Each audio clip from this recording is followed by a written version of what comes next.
Hello guys, welcome back to my channel. কেমন আছো তোমরা সবাই? আশা করছি ভীষণ ভালো আছো। ভগবানের কাছে প্রার্থনা করি তোমরা সবসময় খুব ভালো থেকো। তো চলে এসেছি আরও একটা নতুন ব্লগ নিয়ে। তো সেদিনকে কিন্তু প্রচণ্ড বৃষ্টি হচ্ছিল। এখনও যদিও প্রত্যেক দিনই বৃষ্টি হচ্ছে, তবে আজকাল একটু বন্ধ আছে।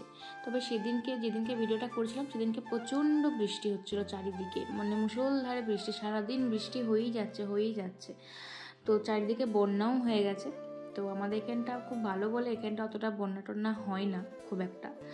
আর আমি আজকে ভয়েস যখন দিচ্ছি আর কি, ভিডিওটা অনেকদিন আগে, কিন্তু এখন আমার শরীরটা বড্ডই খারাপ, পেটে প্রচণ্ড যন্ত্রণা হচ্ছে। কিন্তু তা সত্ত্বেও আমাকে ভিডিও এডিট করতে বসতে হয়েছে, কারণ কালকে আমাকে মানে ভিডিও পোস্ট করতেই হবে। মানে আমি আগের দিনকে ভয়েস দিচ্ছি আর কি, সেজন্য কালো বলছে। তো যাই হোক, আর এদিকে দেখো, যেদিনে বৃষ্টি হচ্ছিলো সেদিনকে মা একটু ওই তালের লুচি, তালের রুটি করবে বলে একটু ময়দা টয়দা মেখে দিচ্ছিলো। আর একটু রান্নাঘরে এলাম, দেখলাম মা, আর তার উপর আবার বৃষ্টি পড়ছে, তো সেজন্য মা একটু বেশি ইমোশনাল হয়ে গেছে। মা দেখছি কাঁদছিল, আর এদিকে ঠাকুরের গানও চলছিল। তো মাকে দেখে এই সময় সত্যি কষ্ট লাগে, কারণ মায়ের কষ্টটা তো কেউ নিতে পারবে না। মা মানে অজান্তে এরকম সবসময় কাঁদতেই থাকে, দেখেছি। হঠাৎ যখন দেখি মাকে, দেখি মায়ের চোখে জল এরকম। তো কিছু বলি না, যতটা কাঁদলে যদি মন হালকা হয় তো কাঁদুক যতটা পারে। তো যাই হোক, তো এরকমই একটু ভিডিও করছিলাম। তারপরে বাইরেও এলাম, বাইরেতেও দেখলাম চারিদিকে এত জল। এরকম বৃষ্টি হলে একদম ভালো লাগে না, চারিদিকে জলে যেন থই থই করছে, বিরক্ত লাগে। মানে বৃষ্টি ভালো লাগে সেটা হচ্ছে রাত্রেবেলায় হবে, আবার রাত্রেবেলাতে মানে থেমে যাবে, মানে ওয়েদারটা একটু ঠান্ডা হয়ে যাবে, দেন আবার সকাল থেকে যেমন হচ্ছে মানে রোদ টোদ হবে, সবার কাজ বাজ ভালো করে করতে পারবে, জামা কাপড় শুকাবে, সব কিছু সব ঠিক আছে। নাহলে এই সারা দিন রাত বৃষ্টি, জামা শুকাবে না, শুকোতে দেওয়ার জায়গা থাকবে না, যেন জ্বালার শেষ নেই। ভাগ্যিস আমাদের এখানে এই উঠানের শেডটা হয়ে গেছিলো, তাই এর নিচে অনেক কিছু দিতে পারি, যদিও সন্ধ্যাবেলায় তুলে নিয়ে ভিতরেই দিয়ে দিই। তো যাই হোক, এরকমই আর কি। তারপরে তো সেদিনকে কোনো ব্লগ কিছু করিনি, ভালো লাগছিল না বলে। বৃষ্টি হচ্ছিলো, মন টন খারাপও লাগছিল, ভালো লাগছিল না কিছু। আর তারপরের দিনে সুমিতদা এই যে চলে যাচ্ছে আর কি পুরুলিয়া কাজে। 3 দিনের ছুটিতে এসেছিলো, তো ছুটি কেটে গেল। এরপরে বাড়ি যাওয়ার কাজে যাওয়ার পালা, ছুটি শেষ। আর ওদিকে এসেছে সানাবুড়ি আমাদের। সানাবুড়ি অনেক দিন পর এলো, প্রায় 20 দিন পর এলো। তো তোমাদের সাথে তো সেরকমভাবে ভিডিও শেয়ার তো করা হয়নি, মানে অনেক দিন পর ছাড়া আমি ভিডিও শেয়ার করি বা কিছু হলে তারপরেই ভিডিওটা করি। তার জন্য তোমরা হয়তো বুঝতে পারো না, তোমরা ভাববে হয়তো এই তো সানা গেল, বর্দি গেল, কিন্তু না, ওরা কিন্তু অনেক দিন গেছে। আমি সেরকমভাবে ভিডিও বা ছবি পোস্ট করিনি, তোমরা ভাবছো তো এখানেই আছে, কিন্তু না, ওরা তো অনেক দিন চলে গেছে, দেখতেই পেয়েছো। আমার মেজ দিয়েও কিন্তু চলে গেছে, কিন্তু সেগুলো এখনও শেয়ার করা হয়নি। তো যাই হোক, সানা এসে ঠিকই, কিন্তু বর্দি দিয়ে এখনও আসেনি। সানা শনিবার দিনকে এসছিল, আগের শনিবার দিনকে। তো এই শনিবার গেল, তার আগের শনিবারে এসেছিলো, কিন্তু বর্দি তখনও আসেনি। বর্দি গেছিলো আরেকটা জায়গা, তোমাদের সাথে ও শেয়ার করেছিল না, সেই সেলিব্রেশন করছিল, কেক টেক কেটে, ওদের কলিগ সবাই এসেছিলো, জয়রামবাটি কাপড় গেছিলো। তো ও সেই জন্য সানা একা থাকবে কোথায়, সেই জন্য মামা বাড়িতে পাঠিয়ে দিয়েছিল। দেন ওরা এসে আবার সানাকে নিয়ে চলে গেছিলো শনিবার দিন সন্ধ্যাবেলাতে এসে। সেই সময় আর সেরকম ভিডিও করা হয়নি আর কি।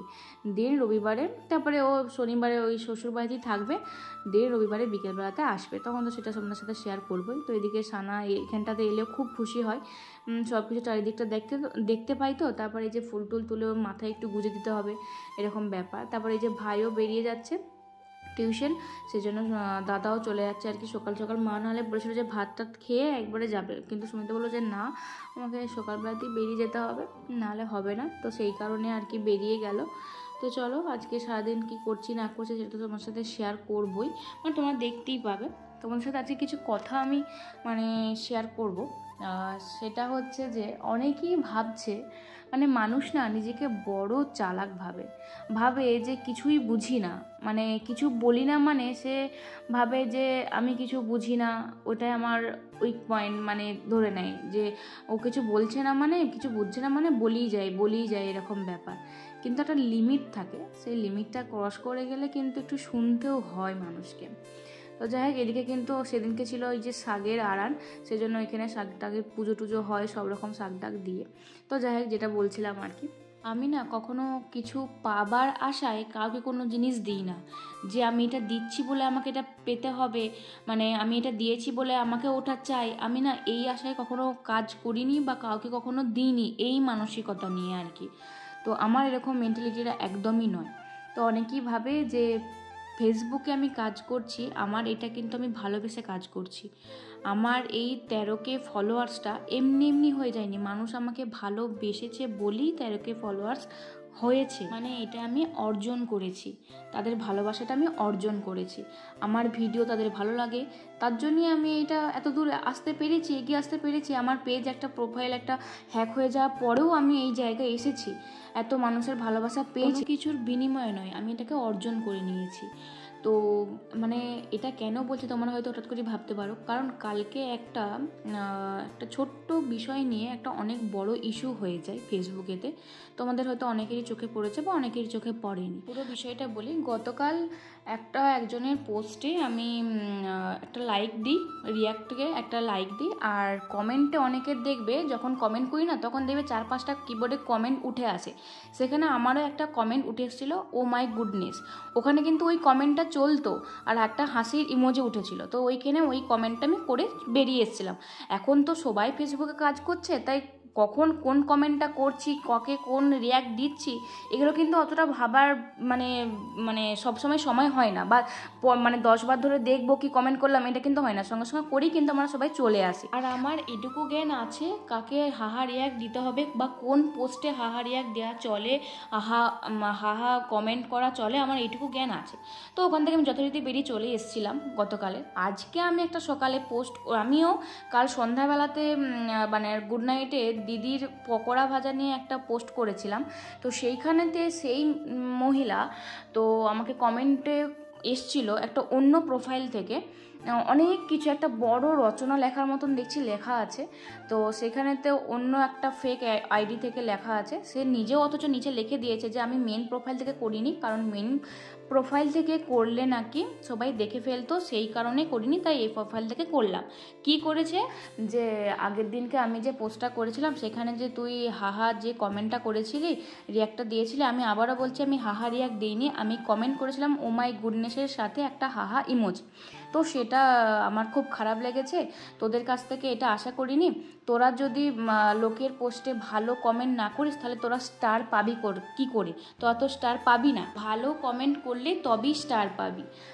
আমার পোস্ট যদি ভালো না লাগে তাহলে প্রোফাইল থেকে বেরিয়ে যাবি। তো এরকমভাবে কমেন্ট করে আর বলে যে আমি নিজের প্রোফাইল থেকে করিনি, কারণ তাহলে অন্যরা দেখে ফেলবে, আর এরপর থেকে তোর সব পোস্টই আমি তাহলে হাহা দেবো। দেন হাহা দিয়েছে, 2টো কমেন্টও করেছে এরকম বাজে বাজে। তো সে আমার ইমেজ খারাপ করবে বলেই অন্য একটা ফেক আইডি থেকে এরকম করেছে, নিজের আসল আইডি থেকে করেনি, কারণ তার সাহস নেই, সৎ সাহসটা নেই।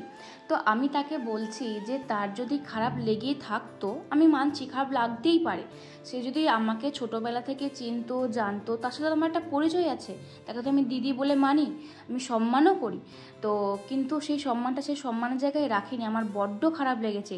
কারণ সে যদি ভাবতো তাহলে সে আমাকে ইনবক্স করতেই পারতো একবার, যে দেখ এই জিনিসটা আমার এই হয়েছে, আমার খারাপ লেগেছে, তুই তাহলে একটু উঠিয়ে নে। কিন্তু না, সে ফেক আইডি থেকে এরকম বড় বড় বাজে বাজে কমেন্ট করেছে, যাতে আমার সবার কাছে ইমেজটা নষ্ট হয়ে যায়, তো সবার চোখে যাতে পড়ে আমি খুব বাজে।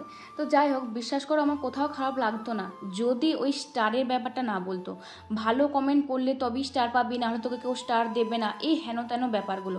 বিশ্বাস করো আমার কোনো ফেসবুকে হয়তো কোনো কিছু প্রবলেম আছে, সেজন্য আমাকে স্টার আর সাবস্ক্রিপশনের অপশানটা এখনও পর্যন্ত আমাকে দেয়নি। যদি থাকতো না, মানে গুনতে হতো যে আমি কটা স্টার পাচ্ছি, এটা হয়তো অহংকারীর মতন কথা হচ্ছে, কিন্তু হ্যাঁ আমি তাও বলছি। তো যাই হোক, আমি ওই সব বিষয়ে আসছি না। তো বড্ড খারাপ লেগেছে আমার। আর আমি এই দাও নয়ের ব্যাপারে নেই, তোমার মেন্টালিটি তোমার জায়গাতেই রাখো। আমাকে কে কখন স্টার দেবে আমি সেই আশায় বসে নেই, কে কখন আমাকে হাহারিয়াক দিচ্ছে না লাইক দিচ্ছে, আমার না এগুলো চোখেই পড়ে না, আমি সময়ই পাই না। আমাকে যে তাড়াতাড়ি কমেন্ট করতে হয়, লাইক দিতে হয়, এগুলো আমাকে যা করে করতে পারলে আমাকে 2টো পেজ চালাতে হয়, আমাকে একবার প্রোফাইলে যেতে হয়, একবার পেজ থেকে করতে হয়, মানে আমার না অনেক মানে খাটতে হয়, এই খেটেছি বলেই এই জায়গায় এসেছি। ওই দাও নাও এর বিষয়ে আমি নেই, তার জন্যই হয়তো আমার অত গাদা গাদা কমেন্টগুলো পড়ে না। তাতে না আমার কোনো যায়ও আসে না, বিশ্বাস করো। আমি জানি আমাকে কাজটা করে যেতে হবে, আমি এই কাজটাকে ভালোবেসে এসেছি, আমাকে ভালোবেসেই করতে হবে। সত্যি কথা বলতে কি আমি অত 7-5 ভাবিনি, যদি ভাবতাম তাহলে তো কমেন্ট করতামই না। তবে এরপর থেকে আমি ভেবেচিন্তি তোমার কমেন্ট করব। আর তুমি যদি পারো তো তাহলে আরও 5জনকে জিজ্ঞেস করো আমি কিছু ভুল বললাম কিনা, বা তোমার পোস্টে ওটাতে কিছু ভুল কমেন্ট করেছি কিনা। জানি আজকে অনেক ছোট বড় কথা বলেছে, অনেকেরই খারাপ লাগবে, তবে আমাকে ক্ষমা করে দিও। তো চলো আজকের মতন টাটা, দেখা হচ্ছে পরের ব্লগে।